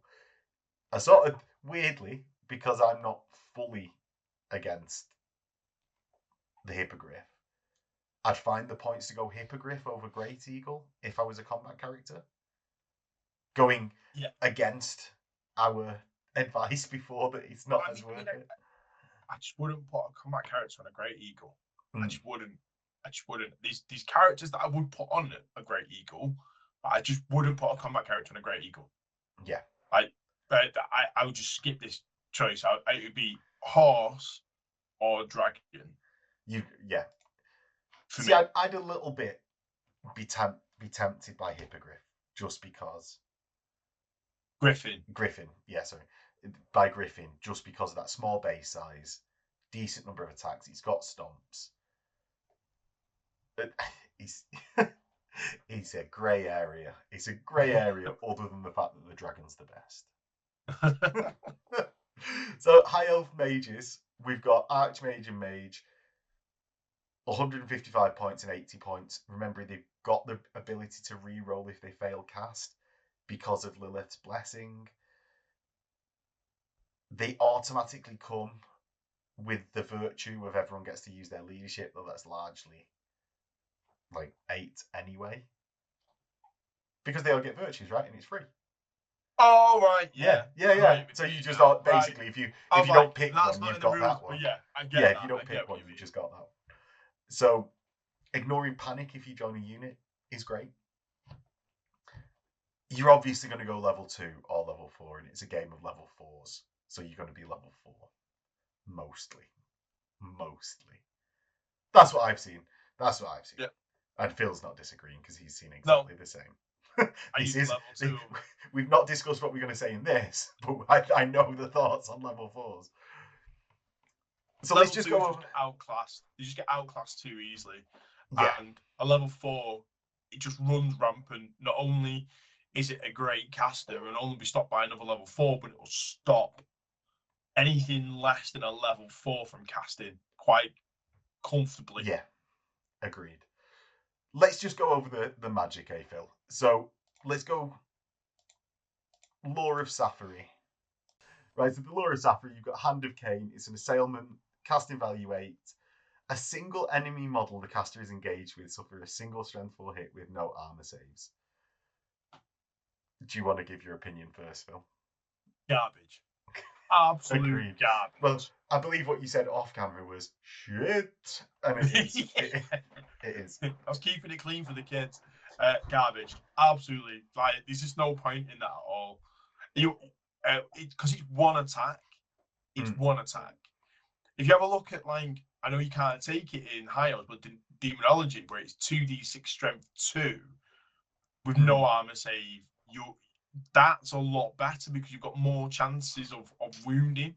Yeah. And you know, when it's just not good. It's just not good. Yeah, we don't need to harp on why a single strength No. it isn't good, I suppose. No. Courage of Anarion, enchantment, 10-inch casting value, range 15, remains in play. A single unit gains unbreakable, and if this is cast, all other enchantments expire and may target friendly units in combat. Do you know what, Phil? I think there's better spells, but I actually quite like it. I don't mind that because if I know that you've not got enough attacks to kill, say I've got 6 spearmen left and you've only got a frontage of 5. Yeah. And I know you can't get rid of everybody, I'll cast Unbreakable on that. Yeah. Done.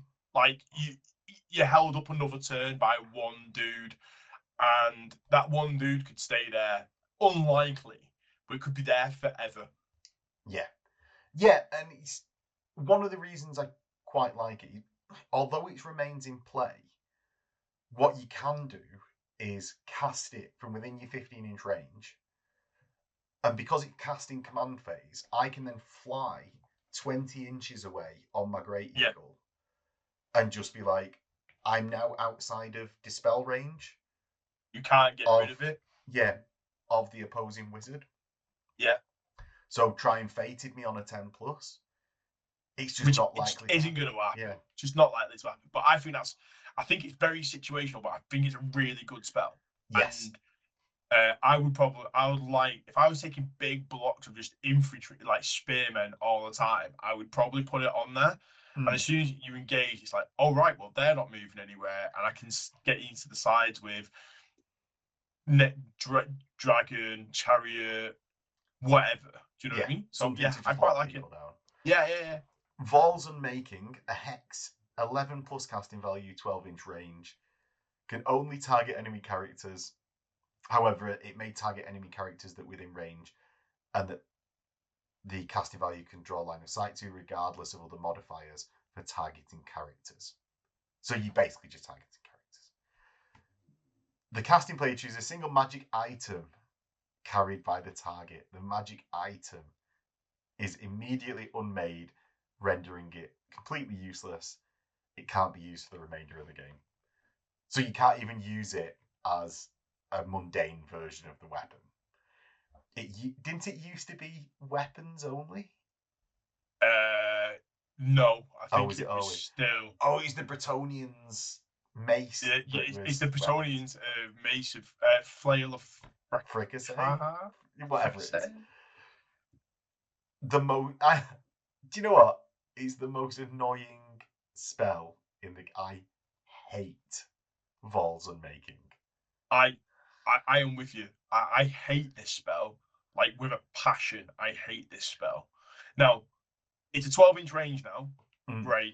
Because it was usually 24-inch back in 6th, I think it was.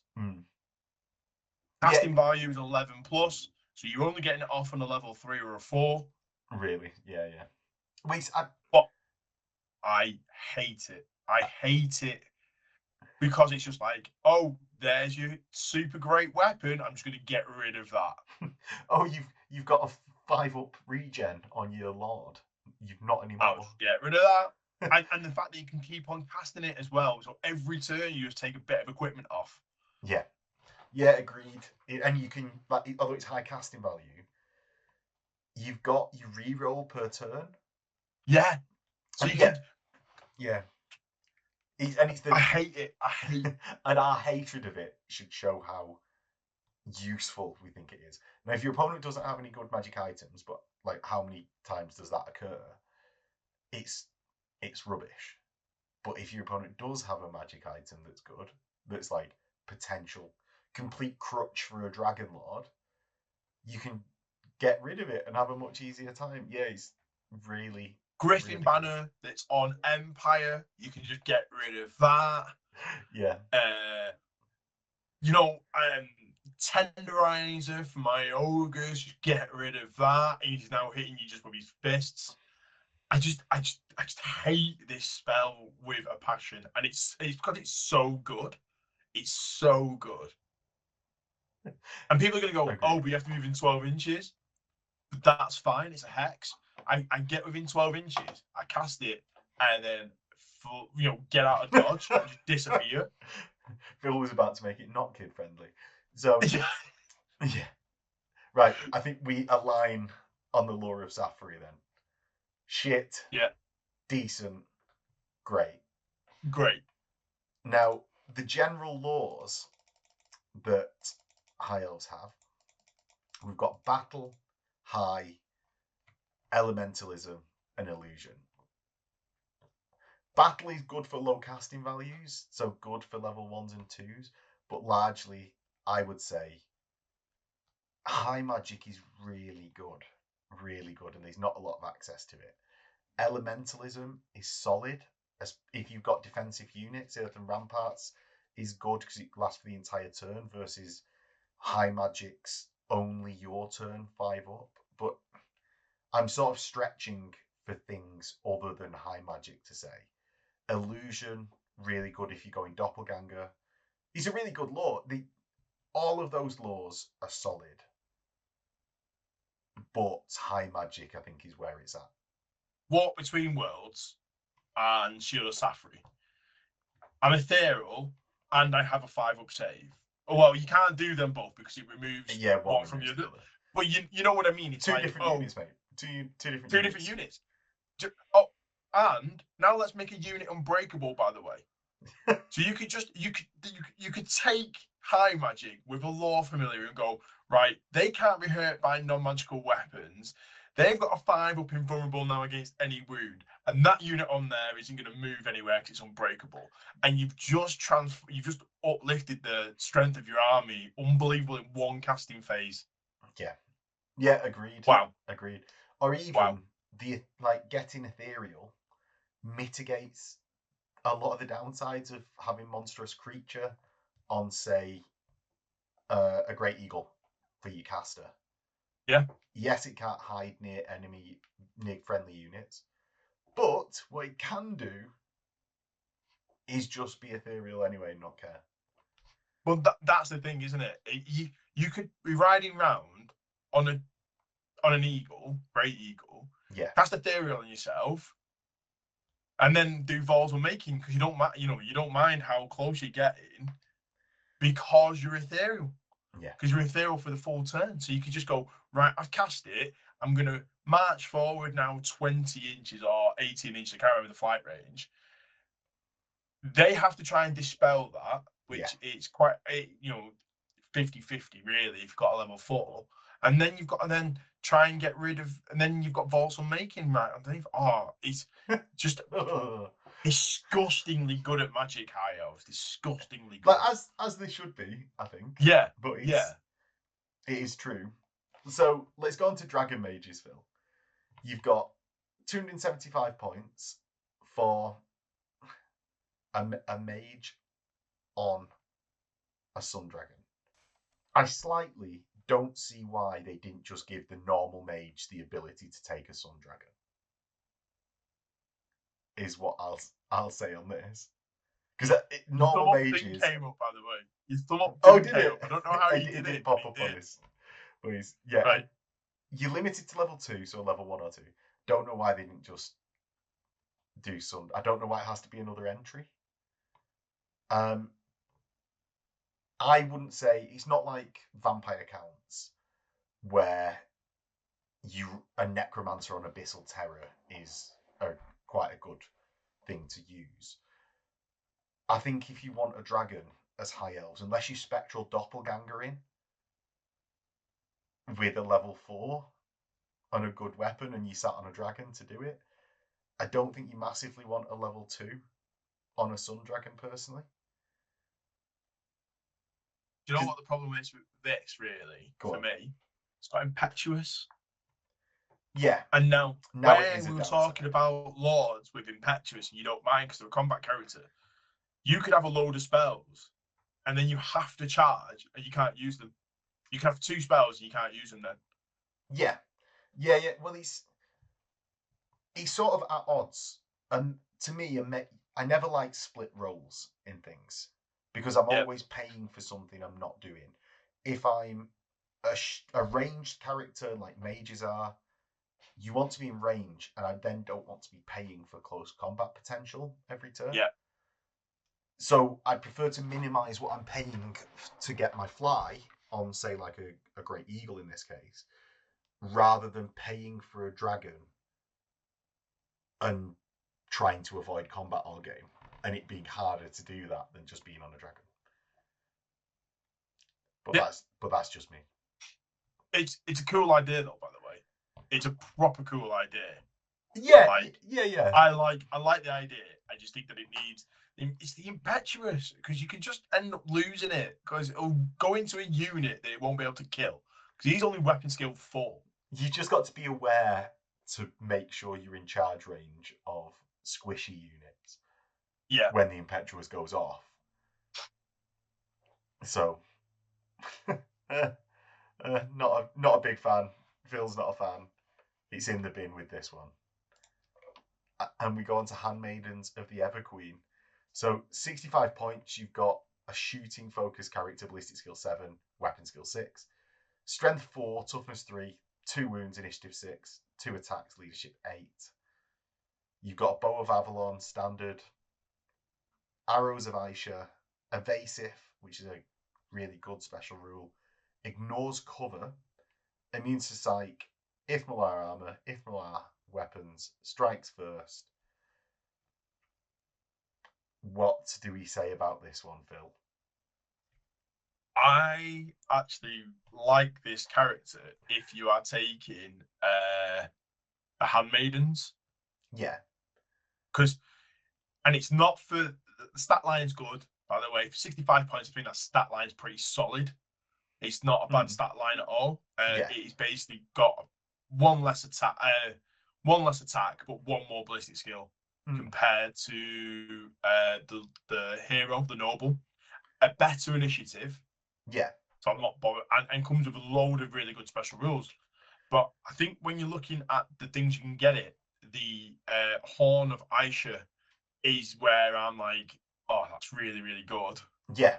So that is, take a leadership check on your leadership 8, or if you're within command range of someone with the free virtue, you're going to use their leadership because you can use their leadership.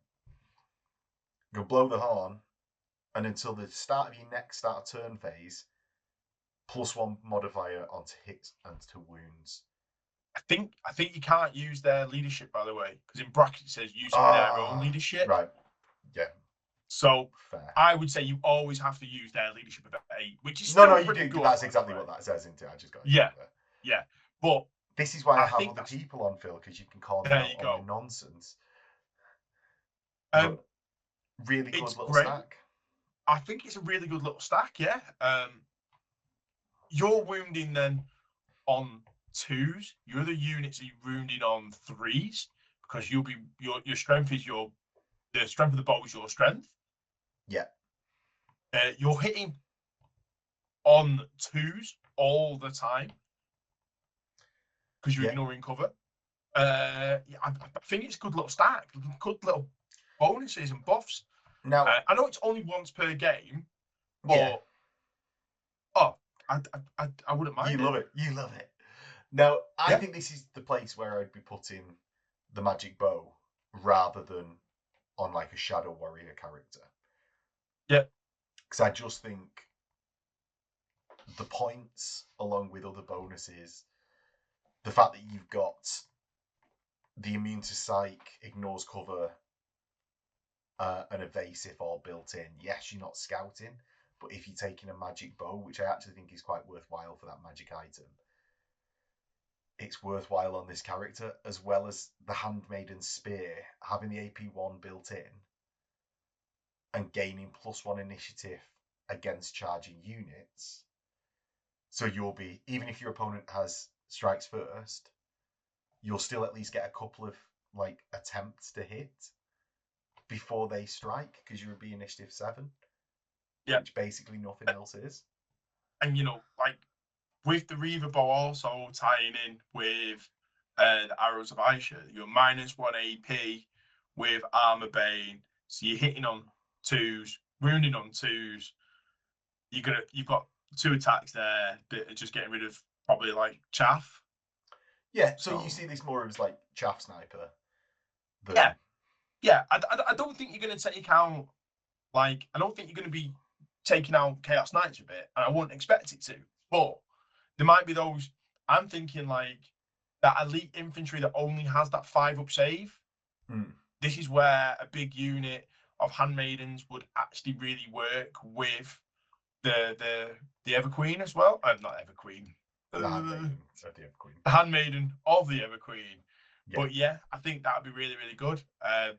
Yeah, Spear, as you said, he's solid. The Spear's solid, so...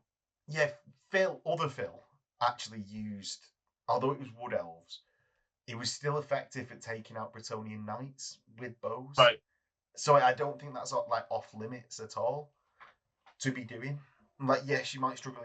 It's when you get to a 2-up armor save that goes to a 3-up, rather than when you've got a 4-up armor save after modifiers isn't horrendous to fire into, and it costs them a lot per turn. It's when you're on a 2-up and that only goes to a 3-up, and then it's 66% of the time they pass in. That's when I don't find you end up making your points back. But he's a nice little character. I'm a fan of the Warrior Priest as well.